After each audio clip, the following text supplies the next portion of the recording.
Tara, samahan niyo na naman kaming magluto. Ang lulutuin natin for today's video ay beef luncheon meat.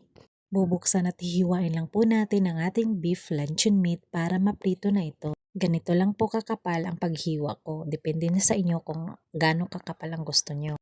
Mainit ng ating mantika, sisimulan na nating iprito ang ating mga beef luncheon meat. Nung nakaraan pala, na-try na natin ang flavor nito na pork. Masarap din naman. Itong beef naman ngayon ang lulutuin natin. Di namin namalayan, wala na pala kaming stock sa ref. Kaya ito na lang muna ang babaunin ngayon ni Donna Bells. Okay lang naman to sa kanya. Kapag naprito na po pala natin, ilalagay lang natin to sa alagayan na may tissue para ma-absorb ang kanyang excess oil. Kung anong ginawa natin nung unang batch, ganun din hanggang sa maubos itong ating beef luncheon meat. Ulit-ulitin lang natin ang procedure. Sa isang lata po pala, nakatatlong batch tayo dito ng prito. Ganito na pala kadami ang naluto natin sa isang lata. Yun lang, ingat kayo lagi. Bye!